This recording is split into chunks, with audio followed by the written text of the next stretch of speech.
Ladies and gentlemen, tonight our star attraction is Pat Jennings, and he will be talking to us tonight about the Murrieta Volunteer Fire Department. Thank you, Pat.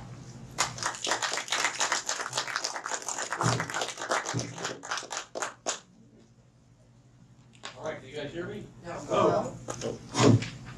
How about now? Yeah. We all know how much I love technology, so. Better? Better? Yes. All righty. Before we get started, I'd like to introduce a few folks. I know most everybody in the audience at one time or another has been touched or been involved in the fire department. First off, I'd like to introduce Marvin Kern, retired fire chief in Murrieta.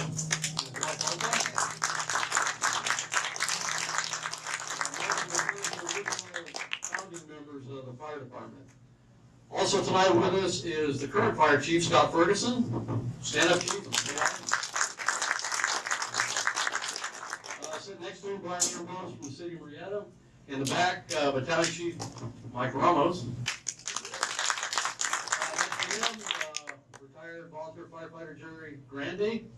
In the northern here somewhere, we have Larry Roberts, also a retired fire department engineer. Dudley Sykes, former volunteer. Who am I missing? I think that's about it. Other family members, Mary Keene, her husband Jim, a longtime member of the volunteer, and then the paint department. And Peggy, we'll talk about Peggy here in a minute. So, as we begin the history of the Murrieta Fire Department, about 1945, 46, somewhere around in there, Murrieta had one more fire, and that's where Peggy comes in. It was her family's home burned down on about the location of 2nd Avenue and Juniper. At that time, the community decided that something needed to be done about fire protection.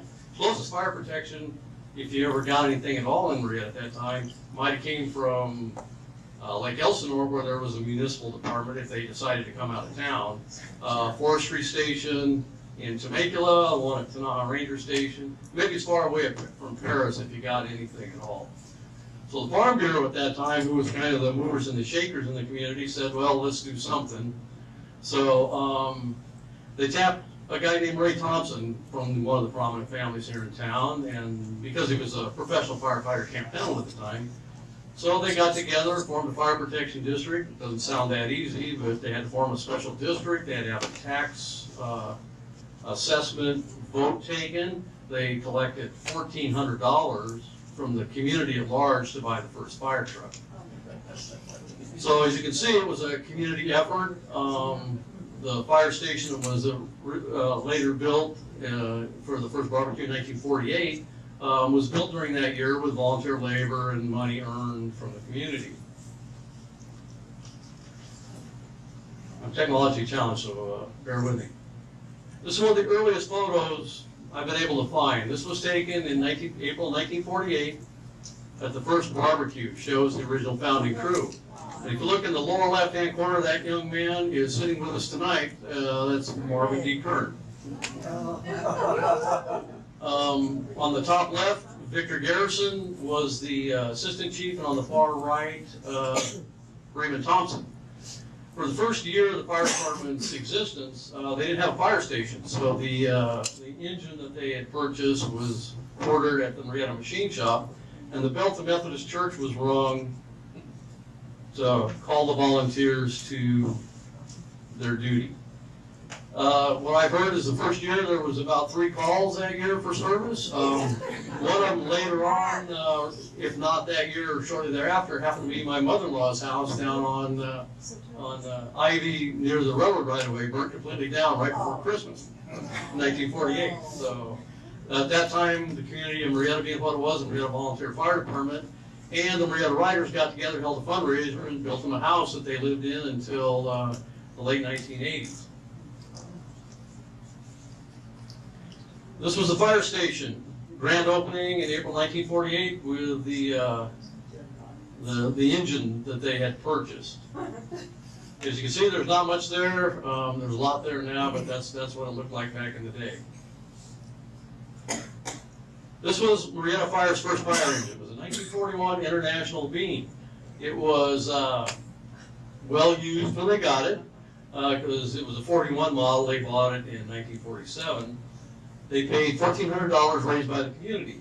What's interesting about this truck is it's all-wheel drive, it's a positive displacement pump, high pressure, low volume. It held about 400 gallons of water. Along with the purchase of this truck, they bought a 300-gallon water trailer. So any of you folks out there that are digging through their archives, if they have a picture of that trailer, I'd love to get it, because I've never seen one. The idea behind this truck was, again, Raymond Thompson, came from Camp Pendleton, a lot of wildland experience down there, for sure. Believed in kind of the concept of mobile pumping, which has come and gone out of favor in the fire service for years. The idea was that in Murrieta, 10 or 15 acres of grain ready to be harvested was probably worth more than your house.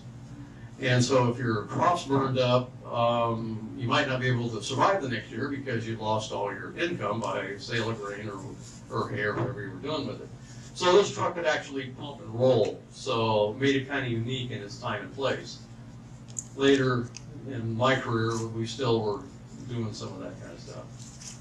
This is the barbecue. You can see they've added a sunshade and they've set up a placard saying Murrieta Volunteer Fire Department. This was maybe the first one or a couple years after. So as you keep family pictures in your lives, do me a favor, and for future historians, write names and dates on that, please. A lot of these photos come from the Hale Kern collection, so sometimes there's no real a way to date them other than a general year. But you'll hear me through the course of my dissertation here this evening, general dates. I have a lot of exact dates, but I can't remember them, so we'll go with pretty close. This was for Peggy. This was the serving line at the first Murrieta barbecue. All who's who is in the community. There's Peggy right there. Was her family's house that finally broke the camel's back. A lot of, Lucy Dunham, Octavia Thompson, the list goes on. So that was pretty much everybody in the community came to that event.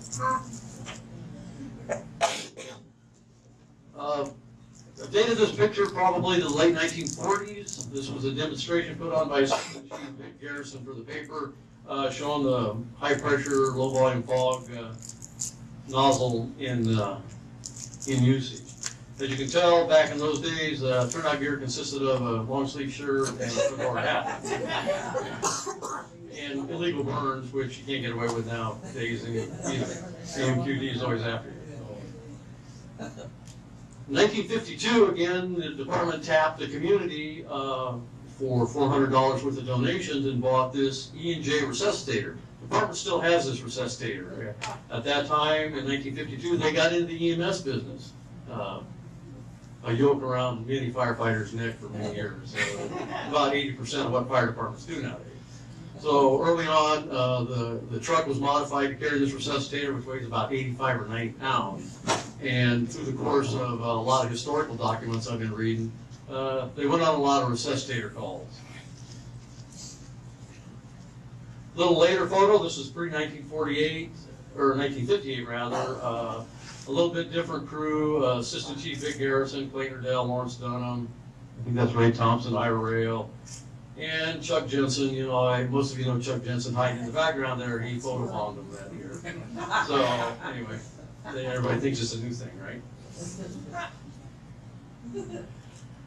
This is 1958. At that time, Assistant Chief Vic Garrison decided he was going to retire. Marvin Kern moved up to the Assistant Chief position. Marvin served with the department until his retirement about 1992, late 92, 93. And bit of trivia, his son also continues to work for the fire department. So there's been a Kern in the Murrieta Fire Department since the beginning, so we're going on 71 years. So. And Ray Thompson in the background there. Circa about 1960 photo, this was the department's second truck. Was bought from the Soil Conservation District in rather sad shape, I understand. Was restored and resurfaced by Chief Kern. It shows that a water tank that was present down there at the fire station on C Street with some of the crew. So a very well, widely published picture of that truck. About early 1960s, as you can see, everybody's got a haircut for the photo, and they're wearing the coveralls that became a trademark for the department for many years. I'm not exactly sure when the coveralls came around, probably late 1950s, and probably ran through at least into the 1960s, into the early 70s maybe. But again, there's Chief Kern and Chief Thompson, and who's in Murrieta, a couple of the Dunham boys there. Isn't that Lester Freeman, Pat? What's that? Isn't that Lester Freeman in the next Uncle Ray? It looks like it. Bill No, McGaw, Kurt Thompson, Ted Shell, Will Jensen, Bill Jennings, Ira Rail, and Lawrence Dunham. 1964. This picture was published in the Lagoon Review, so you'll have to excuse the graininess of it. The fire department, it was a milestone. They got new turnout gear that year. As you can see, it was black with white trim. It was touted as being like it could be seen in the dark. It was the first probably standardized turnout gear the department had gotten. If you'll see here, this is Chief Thompson. The three ridges are distinctive. Those are Bullard helmets. So I don't know where they got them, whether they bought them new. I'll have to dig in and Mr. Marvin someday about where they got them and how much they paid for them. But probably before that, they were using the white coveralls and the military surplus civil defense helmets.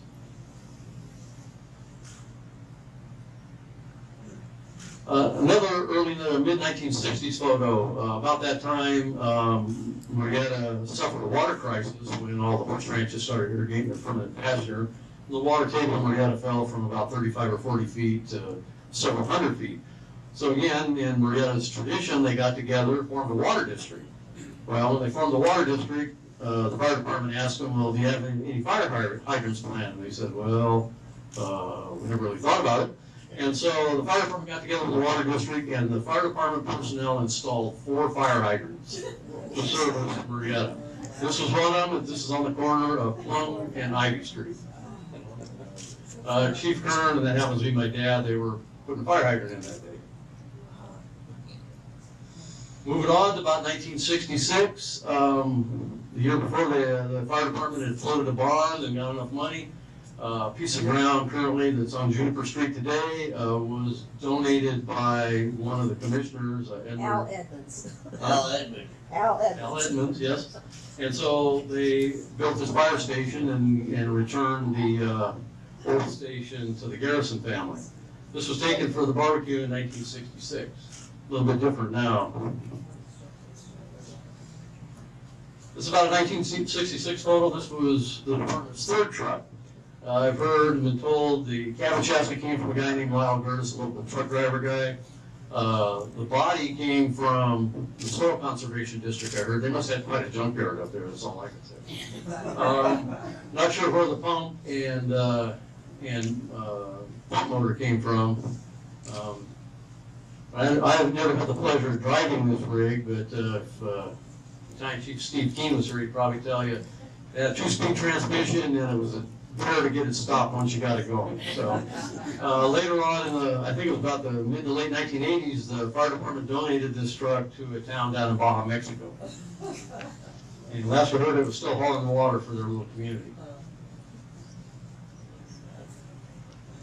I dated this photo probably till the early 1970s. It shows the crew at that time. There's Chief Kern, Joe Wisnat, who later became assistant and then fire chief, and pretty much again the who's who of Murrieta in at that particular date. Cliff Befford, Joe Rowe, Skip Zanzan, and so on. I don't see Dudley in there. Gus Dimitri. Gus Dimitri, yeah.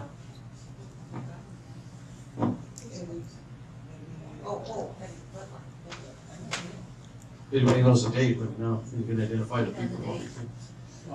So about 1976, Chief Kern negotiated the purchase of another piece of fire apparatus. This particular rig was an ex-Office of Emergency Service. It was a 1953 GMC Van Pelt, about a 1,000 GPM pumper. For all intents and purposes, it was probably the department's first Type 1 pumper in the true sense of the word. This piece of fire apparatus was their front run engine for many years, up until about the mid-1980s, and then served in reserve capacity for many years thereafter. Fun rig to drive, nice comfort, actually set up to motor pump also. Again, you didn't want to run it too fast because sometimes the brakes weren't quite what you hope. This particular piece of apparatus was eventually sold surplus property in the early 2000s. 1980 or 81, the department started looking at some of the younger blood. So we're starting to come into a time a lot of us know about. They started taking on, basically, were high school kids. They were brought into the volunteer program. So who we have here is Evan Tiss, who recently retired as a captain after almost 30 years. We have Joanne, his sister, was one of the first women volunteer firefighters on the department. She later worked in the office, and in 2008, she was reassigned to the police department. Chris Swift retired a few years back. Same with Gary Wisnan. Willie Stewart and Craig Godleb never got in the fire service. Another success story right here, Steve Keene started out as a high school, still with the department, one of the department's battalion chiefs currently. As you can tell, nepotism kind of ran strong in the department. There were a lot of brother-sister team here. Gary there, his dad was the assistant chief later, the fire chief. Steve, his dad was volunteer in the 60s and then into the 80s. Got hired in the mid-80s, was a fire captain and the department's mechanic for many years. I myself, I served with my brother. There were the Moore brothers, too many other dimensions. Once we became part of the city, the nepotism kind of got away from us there. About 1972, I believe. No, this is actually into the 80s, because there's the young guys up there. If we go back a couple, you see that by this time the department has gone away from the white coveralls with the red Murrieta on the back, and they're heading toward a Nomex style uniform. Here they're into a Nomex style uniform, and by now, this being the mid-1980s or so, they have gone to their first patch. There's an example of it in the back. And there's the GMC Van Pelt there in the background. Okay, now we moved up into the around 1980 probably. They switched to the blue uniforms and still all volunteer department at this time. Chief Kern, now Assistant Chief Joe Wisnan, Jerry Allen later became Fire Chief and the city Murrieta's first mayor. Of interest, at that time, the department was governed by a Board of Commissioners. The Board of Commissioners, when the department first started, E.G. Harbour, Walt Cooper, and Hugo Gunther were the first commissioners. There's Dudley Sykes there, and here is Dudley and Calvin's father, Howard. Howard served as a commissioner in the Murrieta Fire Department for just short of 50 years. It was real common in the day. A lot of people get into community service, and they lasted years and years and years. Jim Keene, Mary Alice, everybody's husband.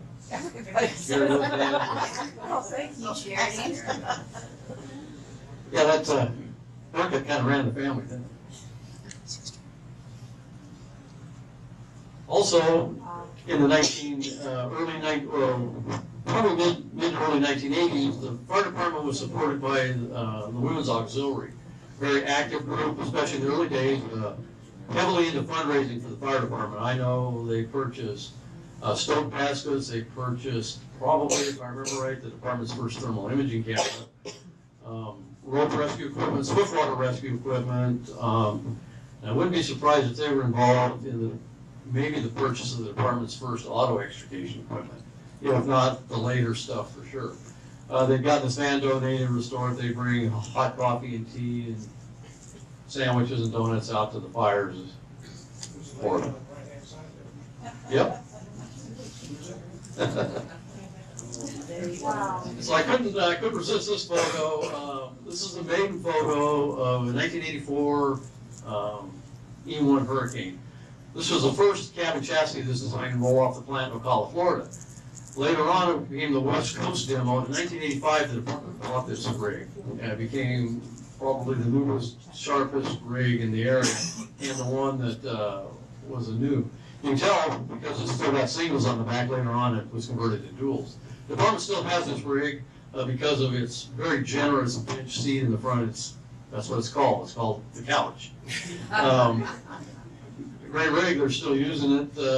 It's probably retired by now, like the rest of us. The great rig later on, as the department expanded in the late 1980s, almost exclusively E1 equipment. 4 pumpers, 2 aerials. Department ran those rigs up until around 2000 when we started equipment replacement. Circa about 1989, 90, admin additions going on, the station was remodeled. By this time, about 1985, the coal load in the community had gotten so heavy that the volunteer department was not able to serve it. More people in the department were working out of the area, and development had started to happen. So the coal load was going up, and also the assessed value of the community, because as a district, it was funded through the assessed value of the property tax allocation, a small percentage. So then the revenue started coming in a little bit. So first off, Chief Kern came on and progressively started hiring some administrative staff. And in 1986, they hired the first crew. But as the original station was built in 1966, it didn't really have cruise quarters. It had a kitchen designed for the barbecue. It had a day room. And that's about all it had, because that's all it needed at the time. So under Chief Kern at the time, they started an extensive remodel of the existing station, including 2 more apparatus bays, and then the admin wing was added. So this is a picture taken probably one of the barbecues. You can see a couple of original trucks, the Hurricane on the left. Excuse me. The 2 trucks on the lower right were wildland rigs, mainly built up by then mechanic Jim Keene, repowered 2.5-ton military 6x. They go anywhere you want, and you had the nerve to drive them. All-wheel drive, again, a lot of horsepower, a little light in the brakes. The original truck still there, they were still using it as a wildland rig when everything else was out of service. And the rescue squad, they used this extensively. It was the go-to rig for the volunteer department at that time. It was actually a quick attack. It had a pump and some hose and a tank, and the auto extrication equipment was carried on it. So later on, all the frontline apparatus carried auto ex equipment also. A department photo taken in 1990, I believe. Everybody on this side, paid department. This was the volunteer department at that time. Wow. This was the department pretty much at its capacity before the recession in 2002, 2003. Let me go back to this just a second. 1992, 93. We all remember the recession. Well, as a district that was funded by property tax allocation, the district suffered greatly from that. By this time, by 1992, the 2nd fire station had been opened, and the 3rd station had been opened.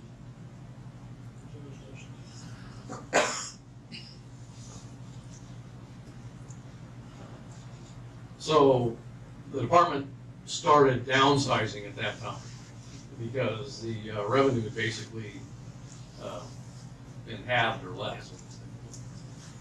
The department laid off approximately half the people, closed Fire Station 3.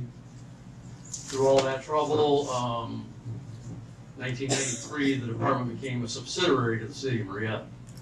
At that time, the fire district was told, well, we'll take you, but you're going to rise and fall on your own budget. And it's pretty much been, up until recently, the name of the game.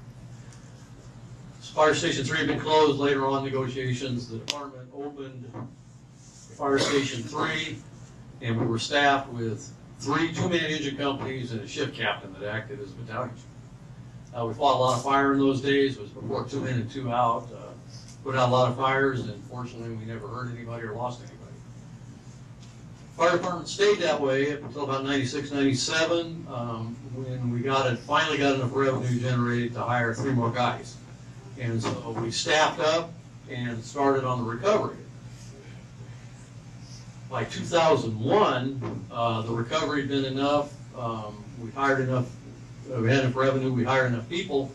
We started a paramedic program.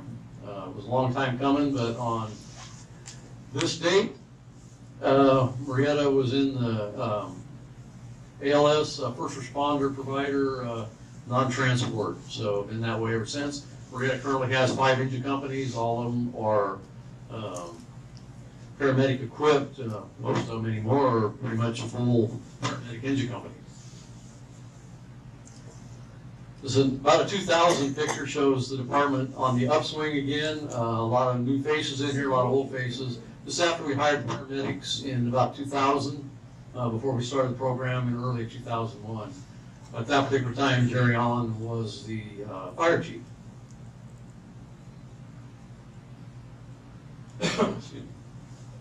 2004, another family photo. Chief Armitrout is the chief at that time. Different ladder truck in the background. 4 stations open at this time. The temporary station had opened up on the footprint where Romeland Hospital is now. So we'll recap real quick. This is a picture of Ray Thompson. Ray was the founding fire chief, 1947 to, I've heard, 1972 to 1974. So we'll call it 1973. During his tenure, department founded and started expanding, equipment expanded, training expanded. Fire station, original fire station on C Street was built, and then later on the current station on Juniper Street was built. Like I said, he was the founding fire chief. Chief Kern and Mischief. The department had a dog for a while, but Mischief, it was well named. It seemed to apparently like to eat the wiring out from under the fire apparatus if it wasn't tied up, which wasn't really a good idea because it really pissed Jim off. Because then he'd have to get in there and fix the wiring. Chief Kern became fire chief when Ray Thompson retired. That's 1973, and was fire chief until his retirement in late 1992-93. During Chief Kern's tenure, the department went from a all-volunteer department to a full career, it was a combined department at that time, career and volunteer department. Fire Station 1 was upgraded, the admin buildings were completed. Station 2 was completed, Station 3 was completed, and staffed until the recession caught up with us in late 1992.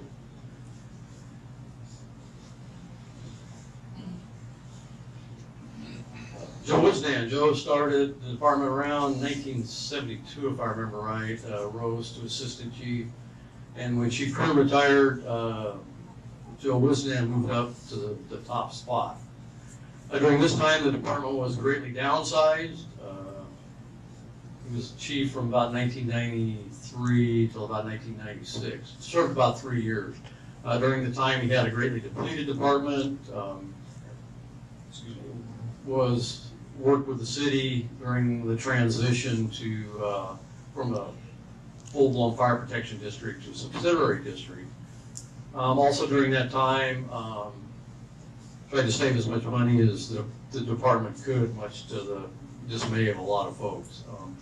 Again, at this time we were running 3 two-man engine companies with a shift captain.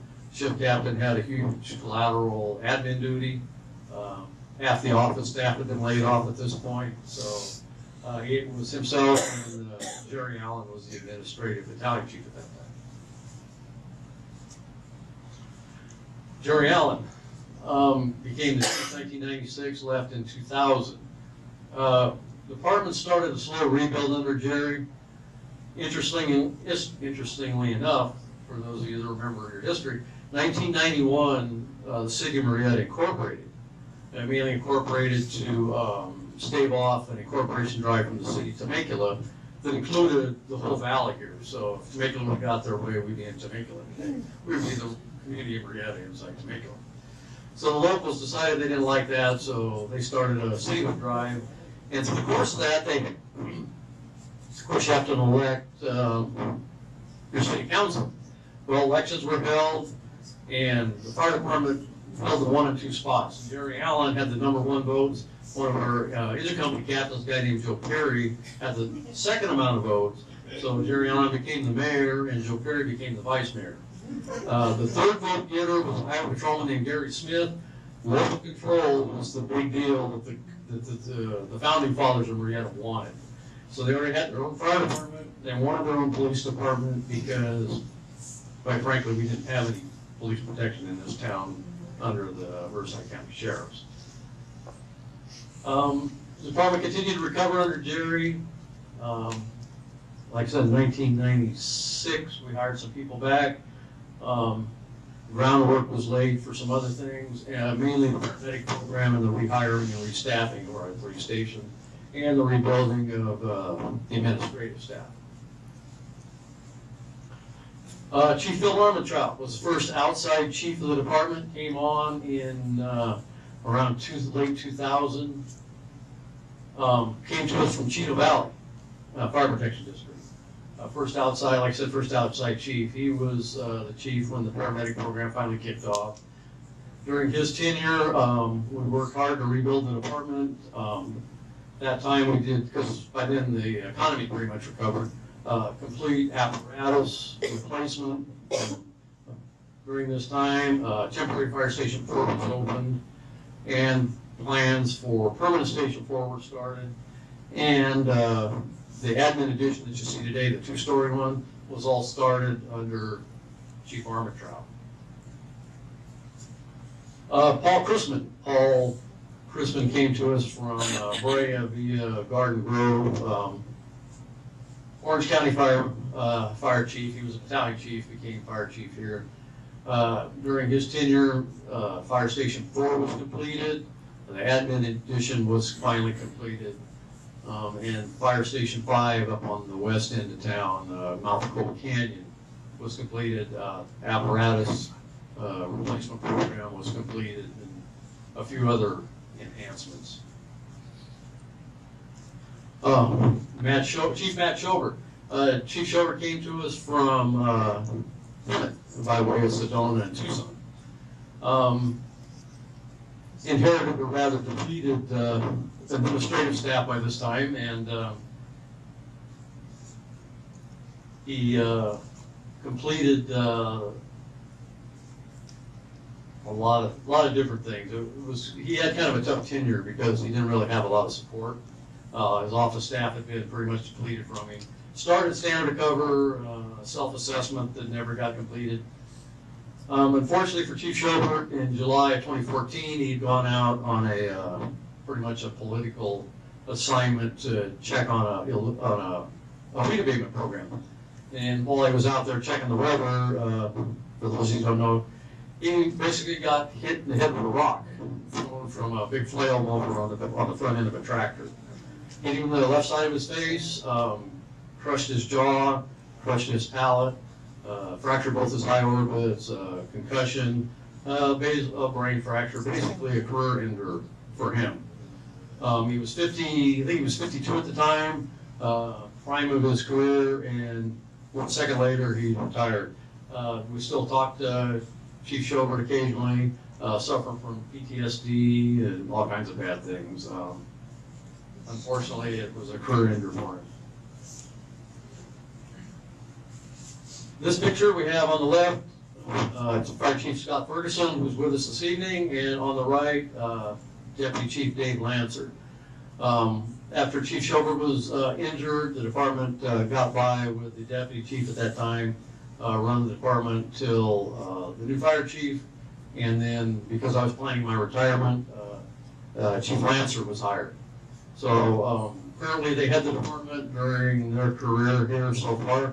The single biggest accomplishment so far has been completing the standard cover self-assessment. For those of you who don't know, that basically says where you've been, where you're at, and where you're going. And it's basically your plan for the next 1, 2, 3, 4, 5, 10 years all the way in the future. The valuable thing about that tool is it justifies what you know as far as personnel staffing, budgeting, facilities, apparatus replacement, the whole spectrum of what it takes to run a fire department administratively. So I was just talking to Chief Ramos back there and said you guys have almost got it completed and you're ready for your first evaluation, which is really if you've never been involved in one, it's a lot of work. Just ask Mike. And Chief Ferguson. So before we end, we touched briefly on Chief Phil Armentrout. Like I said, he came to us from Chino Valley, was with us till right around early part of 2005, was Murrieta Fire Department's first line of duty death. Passed away from job-related cancer. Was quite a blow to the department, and as a department, you're never really ready, especially when your fire chief leaves you such a way.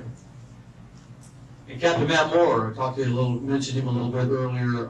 Matt passed away in 2008 from infectious disease he caught on a wildland fire.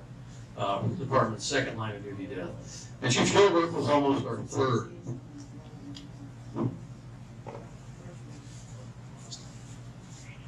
So here we ended.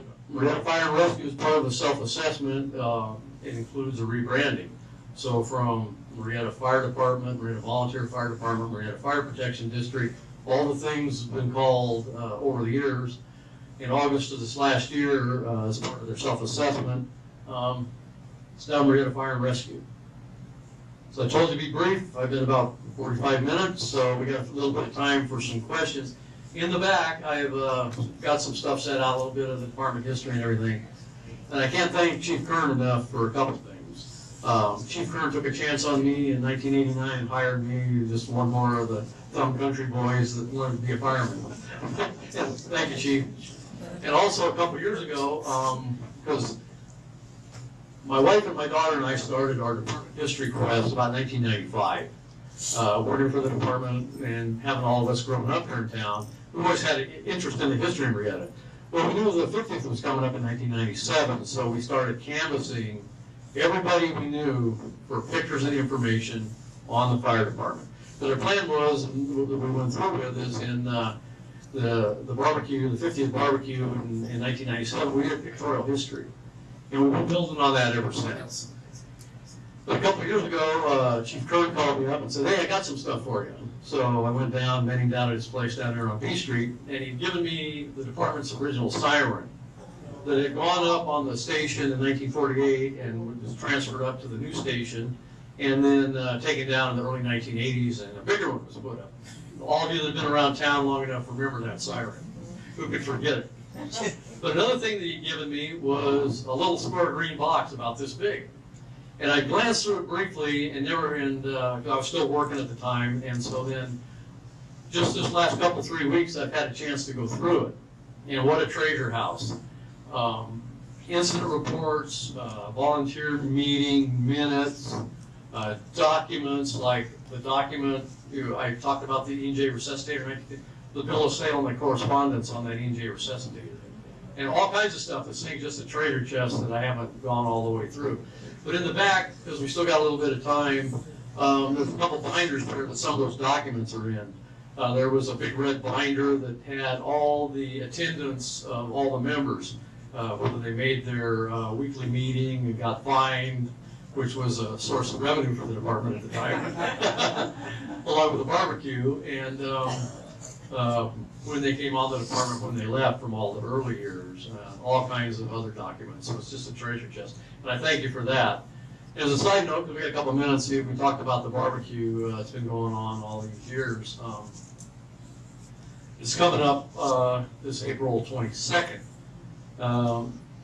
Technically, it's the department's 71st anniversary, but technically it's only the 70th barbecue because they didn't have one in 1947, right?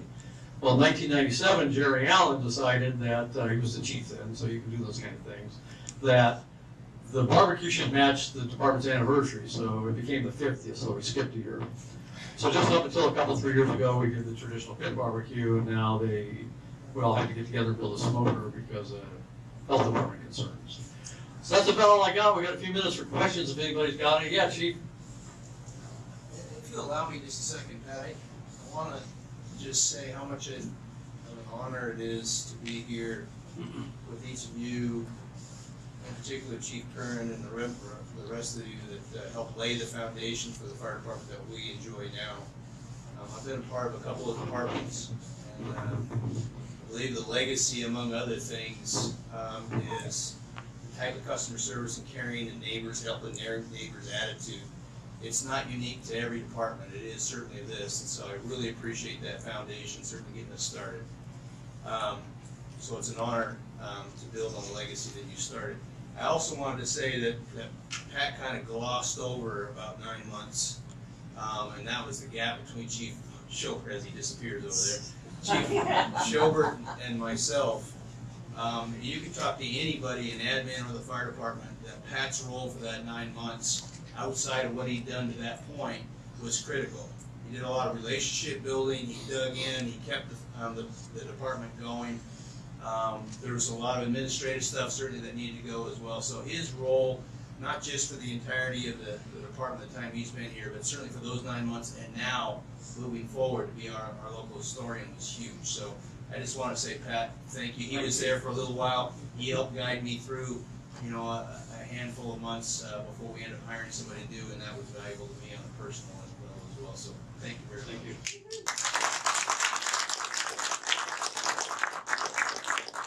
We got a few more minutes. Anybody got any questions? Well, I wasn't that good.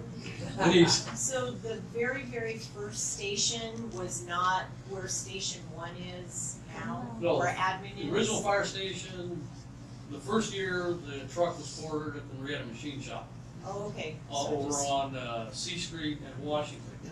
Then during that first year, they negotiated a lease with the Garrison family who owned the machine shop. Just so happened Vic was the assistant chief at the time, for a little parcel of property on C Street directly behind the machine shop, about mid-block. So during that first year, they pretty much canvassed everybody in town and came up with enough money to build the original little fire station there. And it was just 2 bays. And then later on, they added a kitchen, and they added a restroom, they added an overhang. Mainly for use, mainly a lot of it was built around the ability to put the barbecue on. Because once they had the barbecue, they found out that it was their, the property tax allocation at that time was very small. And so they needed a fundraiser, which the barbecue did. Later on, by the late 1950s into the 60s and 70s, the barbecue was so lucrative that by that time they were supporting the Town Hall Association with a gift of funds. They bought plants, they bought stuff for the community center, which is now across the street from the existing station. And a lot of enterprise, they let the 4-H come in and sell drinks, that they kept the money. They did money donations to the Boy Scout troops and all that kind of stuff. So the tendrils that all ran through the community were all tied to each other. But that's the kind of community Murrieta was at that time.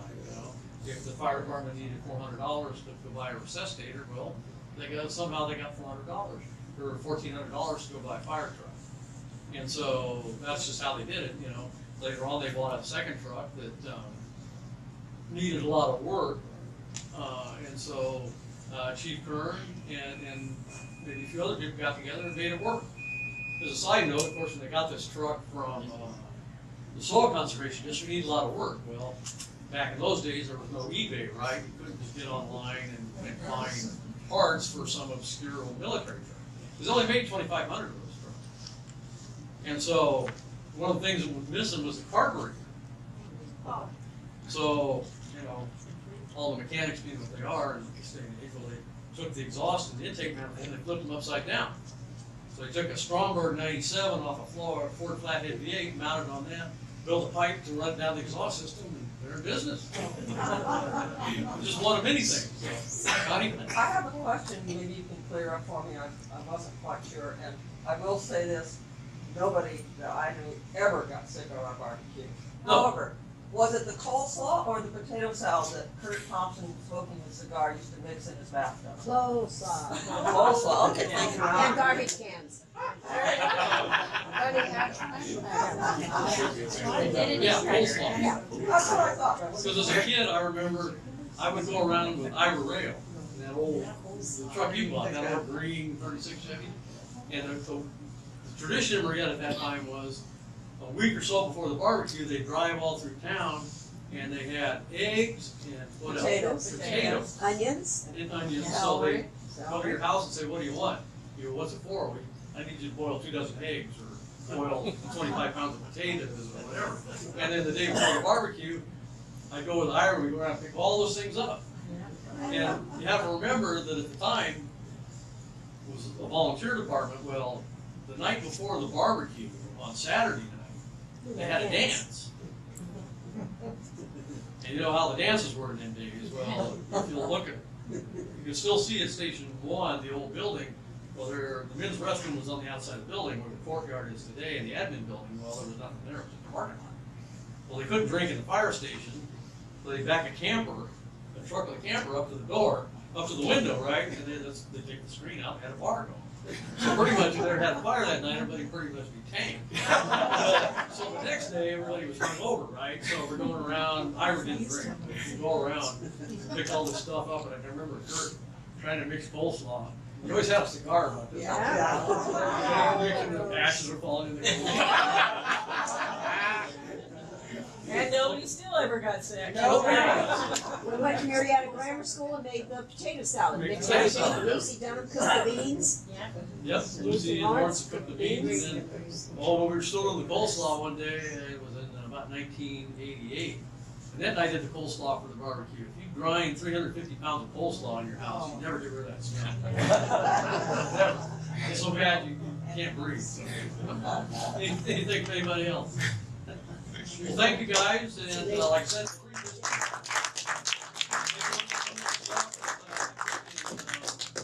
and thank you, Turner, for the donation of that.